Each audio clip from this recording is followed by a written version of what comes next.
Hello and welcome back to the channel. In today's video I am listing more books from the estate sale lot.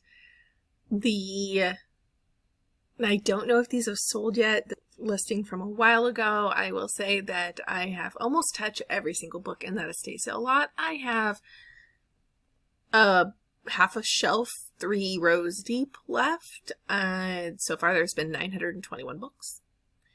So I guess that's a pretty decent deal. All said, since I spent $80 on it, and however, I think I've only kept in total probably 400 of the books. So let me pull out my calculator app here.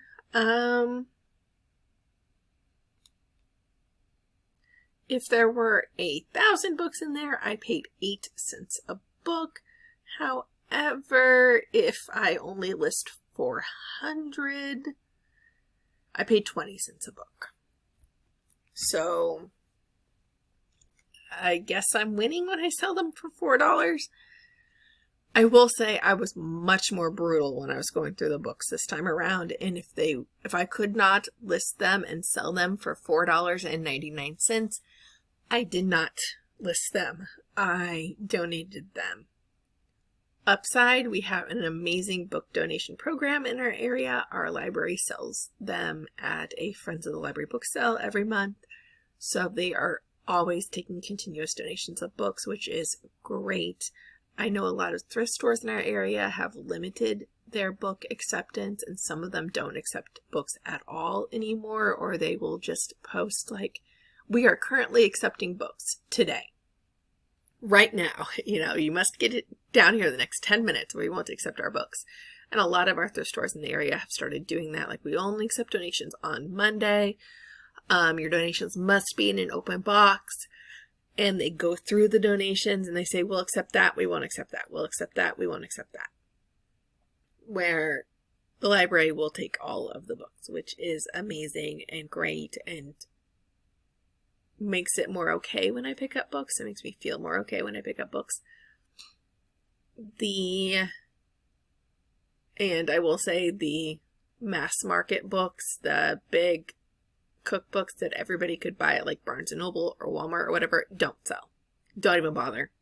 I had like 5 Rachel Ray books, like an entire Rachel Ray collection of books. I don't know how many cookbooks she's actually written, but I had 5 of them. Even listing them as a set of 5, I could not get more than $1.99 for them. So be aware of that.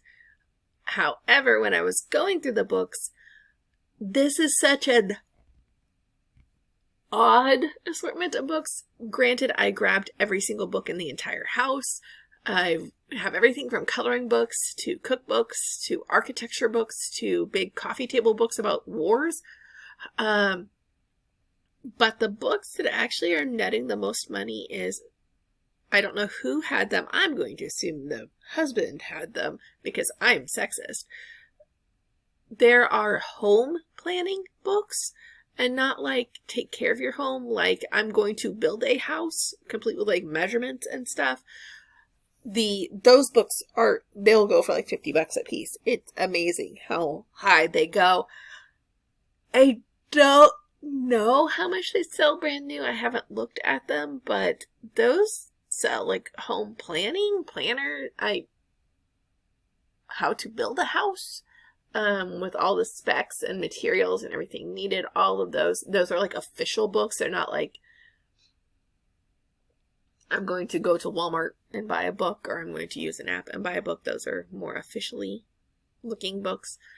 But I have been way more brutal with the books I kept just because the sheer amount of books. Some of the books I will be selling in lots, and those books are romance novels, which sell really well in lots. Go figure. But I have a lot of romance novels from the 70s. A lot of specific types of romance novels. Love Inspired is one of them, and those are more Christian based. I do have Harlequins. Harlequins don't sell as much as the other romance novels do, but they will sell as lots. So that's nice. I will say we've also, and I don't want to like spill the beans too much on it, but we also have a place that we can store things now that we can, you know, save for a rummage sale, or that we haven't got to listing wise, or larger items like Christmas decorations and Halloween decorations, which I held back on decorating for a lot of the holidays because we didn't have a place to put them, but now having a place to put them is much nicer. Going along those lines, it isn't a storage unit, but we were looking at storage units, so all of a sudden I'm getting storage unit stuff. I don't know if anyone's watched the videos. I don't have TikTok, but I have YouTube, and I was seeing them on Shorts and a couple like compilation videos of them.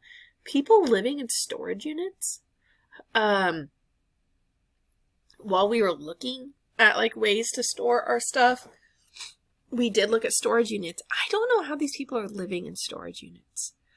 Our storage unit, all the ones around here, you either have to code in or they're highly monitored. So I think if your car stayed overnight, that would be kind of obvious. Or if you walked in and never left, that would also be kind of obvious. And all the ones we toured did not have electricity or anything in them.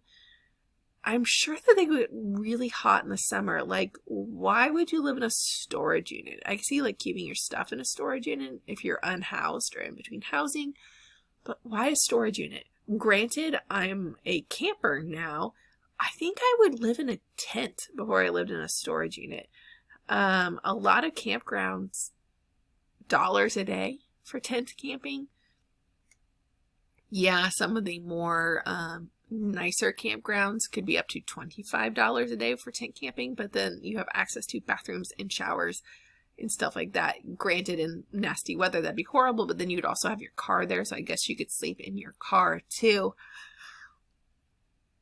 I just don't know why you would stay in a storage unit, and this could be my privilege talking because I'm in an area of the country in which campgrounds are readily available. So maybe you're in like an urban setting where campgrounds are not readily available, but a storage unit just doesn't seem feasible.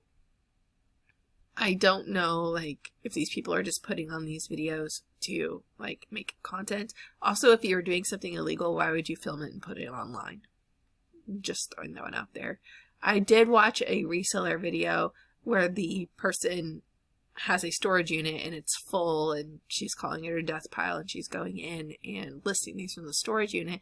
And in one of her videos, I'm sure this was just for views because it was completely and totally impractical, her and her employee went to the storage unit and spent 8 hours at the storage unit just listing from the storage unit. And it was an indoor storage unit, but they blocked the entire hallway of the storage unit to do that. And I think if I was the owners, I'd be kind of ticked off about that.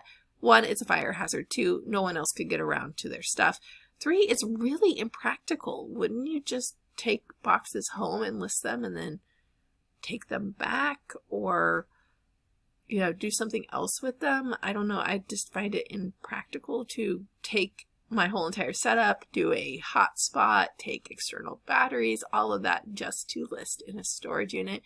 It was probably for clicks and views, but I just was thinking the whole time, that is so impractical. Thank you for watching my video. Please like and subscribe and have a productive day.